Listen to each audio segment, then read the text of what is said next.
What is a survival myth that is completely wrong and could get you killed? Rationing water is generally a terrible choice. Drink what you have until it's gone. Use that time with good hydration levels to take stock of your situation and make good choices. Decision making and physical ability drop off very quickly when you are dehydrated. The first decisions you make after realizing you are in a survival situation are critical and pay long dividends. Most survival situations are resolved within 72 hours and many hikers are found dead in the desert with full water bottles. Changing the voicemail on your mobile phone to tell incoming callers about your plight. That bullshit just wastes battery. At the first sign of trouble, send a SMS with your best location details to everyone on your contact list. Even if you have no signal, and set it to maximum power save with Wi-Fi, mobile data and Bluetooth off. Your phone will continually try to get the SMS out, even if you get a little signal for a few seconds, and will use a lot less power doing it. Perhaps not really a myth, but something people may think is true after watching people get rescued from the water on TV. Get them breathing and send them on their merry way. If you rescue someone from a near drowning, they still need to go to the hospital, even though they are safely on land now. The lungs are coated with a slippery mucus-like substance called a surfactant. It's kind of a lubricant, and it keeps them from collapsing and sticking to themselves. If they ingested a lot of water into the lungs, chances are they have washed away the surfactant. Their lungs could collapse at any moment and their ability to uptake oxygen is reduced. Get the survivor on oxygen. Source: rescue trained scuba diver here. Drowning people do not cry for help or make gestures to try and get someone's attention. What they are doing is trying to stay afloat and trying to catch their breath. Never count on a cry for help. It usually looks like someone is trying to climb an invisible ladder with their hand barely above the water, and unless you're a world champ water polo player, do not approach without a flotation device. They are desperate, and you will become their flotation device, which can result in both of you drowning. If you go into a lake when in a car, don't wait until the car fills with water. Just open the window and get out as soon as possible. If you wait, you could be 200 feet down or flipped over on the bottom. The power will still work for a short time. It only takes a few seconds. Edit. Source: Mus Buddy did his master thesis on exactly this, and I got to practice it several times in a pool. That bears can't run down hills. They can. They'll get you too. I was actually going to try and find this fact, and what do you know? It's at the top. Bears are no joke. They run, climb and swim like a damn CrossFit junkie jacked up on meth. Another thing is they don't gas out quickly. I've seen videos of bears running full speed then swimming across a river and running full speed again to catch prey. Insane. You won't need that. We won't be gone long. Carry basic survival tools whenever you go out hiking, hunting, camping, etc. Things like a magnesium with flint and steel fire starter, a life straw or water purification tablets don't weigh much or take up much space and can be a lifesaver. Many get lost on short trips or get injured leaving them stuck in the wilderness. It doesn't take a massive forest or jungle to get lost. In my personal hunting pack I always carry a survival knife, fire starter. Myth: if you're stuck in a car trunk all you do is scream for help and make noise. True. If you're ever locked in a car trunk, look for an emergency release lever/button. These are requirements for cars built 2002 or later. Yes, and you can also kick the backlights out in most cars. Zigzag to escape an alligator. Alligators can turn, but can/will only run in short bursts. Just run as fast as you can. Fun fact: alligators only run for short durations because the way they wiggle when they run compresses their lungs, so they can't breathe while running. Another fun fact: same. Do not wander off to look for help. Stay put. Stay by your car or wherever you realize that you are lost. The more you move, the harder it gets for rescue to find you. Make yourself visible, but do not try to find the way back yourself. You already don't know where you are. You don't know where you're going. More just a hey, don't do that. Leave large animals alone. Even if you find say a large track or droppings that make you think hey, that's probably a big enough animal to kill me, leave the area. Herbivores like moose or elk or bison can kill you. just as easily as a bear. Often far more likely because they see you as a predator. Don't close the distance if you find a large critter. I don't care if the photo is shitty from that distance. Better to have a crappy photo of a bison than get crushed and stomped in the middle of nowhere to bleed out alone. I don't know if this is considered as a survival myth, but engaging street fights is never a good option. If there is an altercation that may lead to a street fight, just stay calm and run away from the situation. No one wins real street fights. Someone will either end up in a hospital or in a funeral. That's just the truth. And if you can't run away, don't fight fair. Fighting fair is for martial arts contests, but definitely run away first. If you're driving during a tornado warning, don't get out of your car and climb up the side of an overpass to hide under a bridge. This myth became famous after amateur video of man and his daughter hiding under an overpass, but the one they chose had some unusual construction that offered them protection in a way most don't. Wind speed increases the higher you get from the ground, and the narrow passages can create a wind tunnel effect, taking the flying debris picked up by the tornado and sending it straight through you at 200 miles per hour or more. Edit. Well, this blew up. Here is the video I was referencing. Actually not amateur, but taken by a TV crew during the April 24th, 1991 outbreak in Kansas. And for someone who suggested you can just outrun tornadoes because they only move at 20 miles per hour, that is definitely not true, as the 2013 El Reno tornado showed us all too tragically. If you're unfortunate enough to be in a bank whilst an armed robbery is underway, don't be a hero. The banks are insured and the money can be replaced. Your life can't be replaced. Just because the robber/s didn't go into the bank with the intention of killing anyone doesn't mean they still won't if spooked/challenged. A living witness is better than a dead hero. We want to hurt no one. We are here for the bank's money, not your money. Your money is insured by the federal government. You're not gonna lose a dime. Think of your families. Don't risk your life. Punching the biggest guy in prison on your first day. Real talk. From an actual former criminal, your best bet in jail/prison is to just be normal and blend in. It isn't as extreme as media makes it out to be.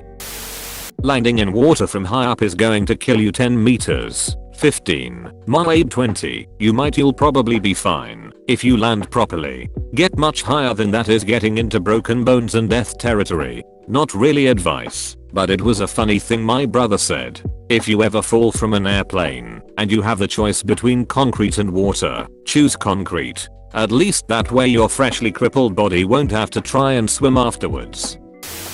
Don't drink water from cactus. It's not potable and likely to trigger vomiting/diarrhea and you will get more dehydrated. Follow flying birds to find water. They could be flying anywhere, like away from the water they were just at. In colder months especially, if you're lost in the forest/woods, build a bed first. Get your ass off the ground, as the ground will suck your body heat away from you way faster than the air temperature will.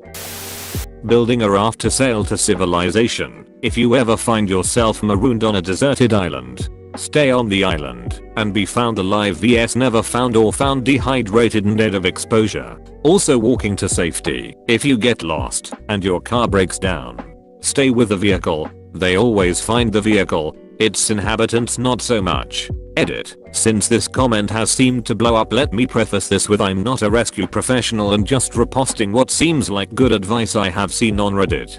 Do your own research. Every situation is different. If you get stabbed by something, do not try to remove the object. You will make it worse and potentially bleed to death, depending on where you were stabbed. If you try and pull it out, leave it be and get help. When I was in elementary school, a kid from a different school got stabbed with a brush during a child play. It went through his lung, and probably in a state of shock he immediately removed the object. He died as a result of it. Since then in every health class we were taught this, and this story was used as an example. Scary stuff. Punching a shark in the nose. Have you seen a shark nose? It's slippery and angles down into 3 rows of teeth. Go for the eyes if you need to, but mostly avoid acting like a wounded seal. If you flail around like fuck it's gonna eat me, the shark will feel obliged to do so. Fuck, I guess I'll eat you. Most people probably are aware of this, but if you're legit suffering from diarrhea, you need to be doing more than just drinking water, because you're also losing a lot of salt/electrolytes, and not replenishing those can really fuck you up. You can make a pretty basic Pedialyte/Gatorade at home from adding 6 teaspoons of sugar and a half teaspoon of salt per liter of water. It won't taste super great, but you can throw in other flavorings to mask it, like lemon juice or similar. I did Peace Corps in a tropical region, and most of the volunteers came to dread the inevitable parasite/GI infection episodes, not just because of being incredibly sick, but also because of having to drink liters and liters of Oars, which is Peace Corps preferred Pedialyte knockoff, haha. Edited to show more accurate salt and sugar amounts. I wasn't aware that Oars was the unbranded, legit name for this electrolyte cocktail, but I do mention it in the 3rd paragraph, and I've already gotten 50 comments from people correcting me. Everyone focuses on food and water, but completely underestimates how quickly exposure will kill you dead. In some cases, you won't last 24 hours. Bonus addition to this, every guide I have ever read says to make fire first. Making fire is fucking hard sometimes.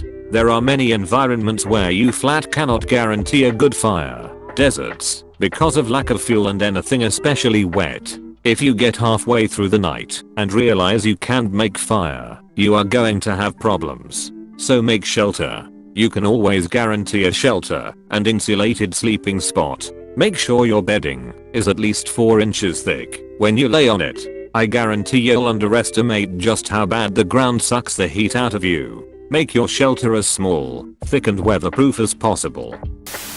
Don't tie a rope around your waist and expect it to save you from a fall. Sure, it might prevent you from hitting the ground, but you can still damage your internal organs and break your back doing this. Safety harnesses go around your hips and legs, not your waist. Fucking Dark Knight Rises. Not really a myth, but if you have an allergy and are exposed to your allergen, for instance bee allergy, and are far away from a hospital, do not delay calling 911 or heading to a hospital just because you feel okay. I learned this lesson the hard way. If lost in a hot desert, do not ration out your water. Drink when you are thirsty and stay hydrated with what you have, even if it only lasts a couple hours, just to keep your mind/body working. Lost hikers have been found dead with plenty of water by their sides because they tried to ration it, became dehydrated without realizing it, and eventually died. And no, I still don't know if drinking your pee is a survival alternative. Alcohol does not warm you up. You feel warm since it's dilating your blood vessels in your face and extremities, but that causes you to lose more heat to the environment and therefore will make you die of hypothermia quicker, if anything. Not so much a survival myth, but a common camping mistake that an amateur survivalist might make. Never use rocks that are in or close to a riverbed for a campfire. Ever. Many get tiny bits of water trapped inside the rocks. Then when heated by a fire, it turns into a lovely grenade due to the water being heated and turned into steam, expanding quickly. Hot bits of rock everywhere. People like river rocks because they are smooth and easy to cook off of, and they look cool, but they are crazy dangerous. Plenty of rocks all around. Find another. We found this out in Scouts when I was around 12. I'm amazed no one got hurt. Everyone just thought it was cool. I don't know if this counts as survival myth, but you don't actually have to, and probably shouldn't, wait 48 hours to report someone as missing. Those first hours are crucial, so report someone as missing immediately, especially if it's a child. Missing children are at high risk during the first 24 hours, especially if abducted. In 76% of child abduction murders, the victim was dead within 3 hours. 88.5% were dead in the first 24 hours. Hiding in an overpass during a tornado. Please, for the love of God, don't do this. You have a better chance at surviving in a ditch. Fun fact: the bridge acts like an aircraft wing, increasing the wind speed under the bridge and funneling debris. Back when I lived in the Midwest, we were always told to get into a ditch.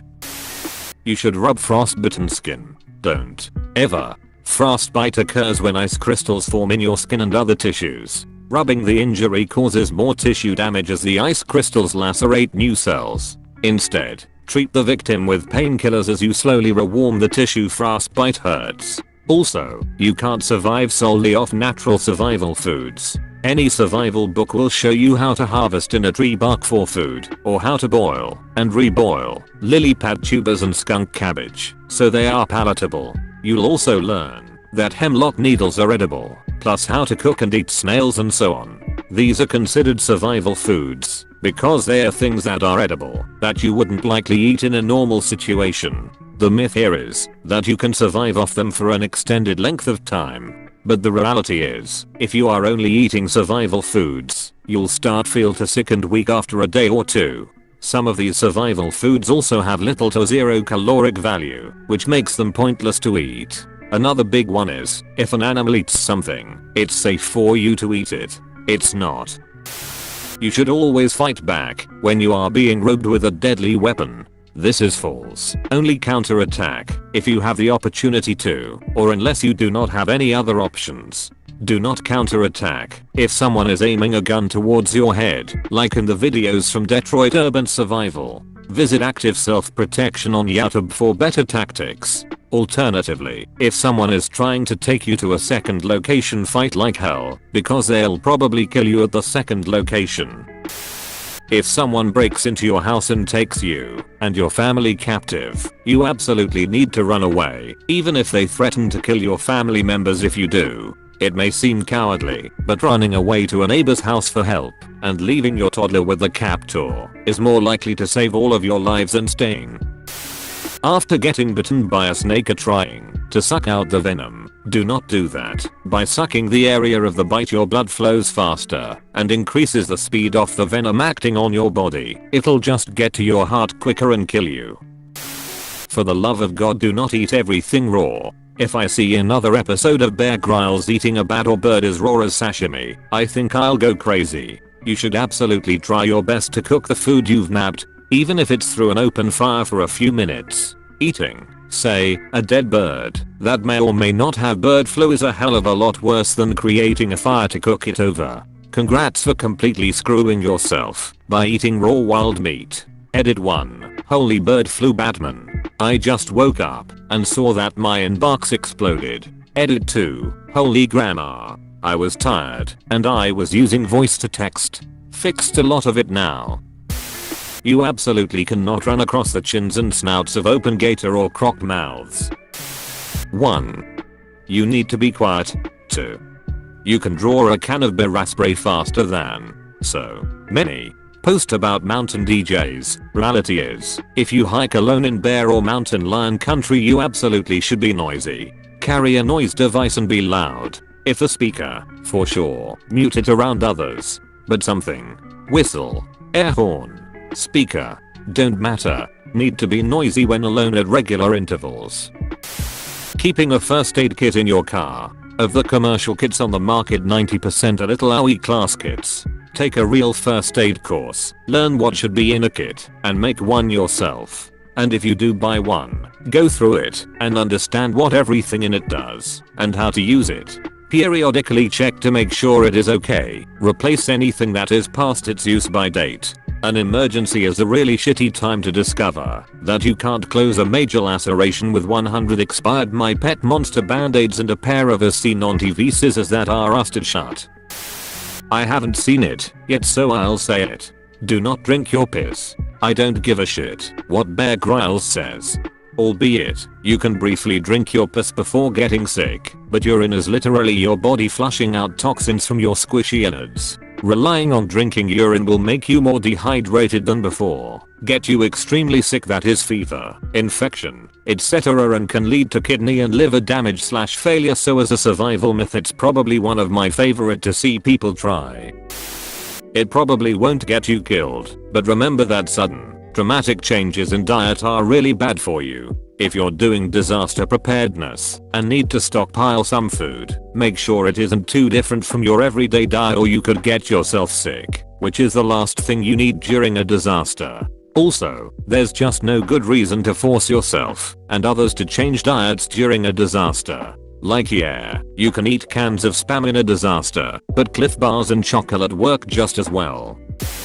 Here's a good one. If you're in an elevator in free fall, do not jump. It won't make your landing easier, it'll probably paralyze or kill you. Lay yourself flat to try and distribute your weight, as well as the pressure of the crash, more evenly. You'll give yourself a better chance at survival this way. I mean, it's an elevator, so no guarantee you'll survive, but still small chance is better than none. Edit to clarify, I understand most modern elevators are fitted with safety measures, but you also have to keep in mind that most construction sites that are multi-level do not usually have this luxury, because they are a temporary fixture for the sole purpose of moving material. Not to mention older buildings may not be so lucky to have owners that are willing to renovate and restore. I remember visiting a hotel that had the oldest, dirtiest elevator I'd ever seen, and I was honestly terrified. Lol.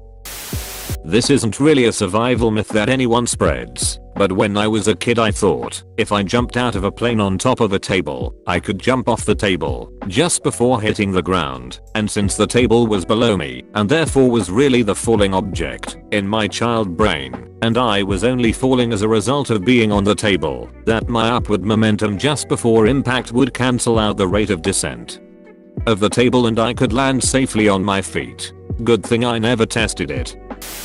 Taking off all your clothes and snuggle with someone to prevent frostbite or hypothermia. This does not work, you'll just be found dead and naked. It is great for survival of the species though. Now with clothes, snuggling for warmth does work.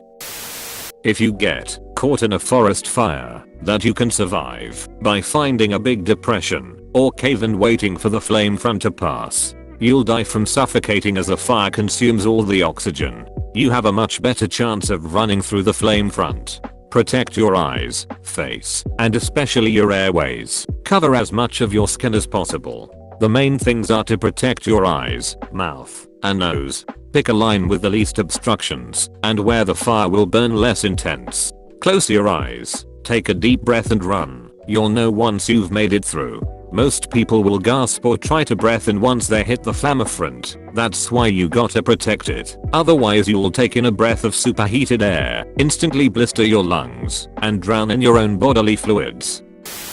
Don't have a baby to fix your relationship. End the relationship for a better survival chance. I've always heard you should take a deck of cards with you. If you get lost, start playing a game of solitaire. Before long someone will tap you on the shoulder and tell you which card you should play next. I'm not 100% sure, but this sounds like a dangerous myth to me. Surely the person playing solitaire will take offense and shoot you. Having a lot of high-tech gear or military looking stuff is a good thing. If you are in a shit it's the fan situation, and luck like you have a lot of good gear, you are getting jumped or killed for it. Be a grey man. Blend in. Look average in a panic situation. In the doomsday prepper community, they always have this fantasy that they will bug out and take off by themselves and live off of the land off the grid. In most realistic SHTF scenarios, shelter in place and establish strength in numbers will be the only way to survive. The dipshits walking around with their Henry survival rifles and some MREs will be the first to go. Predator's heat vision can spot you, even though you're covered in mud.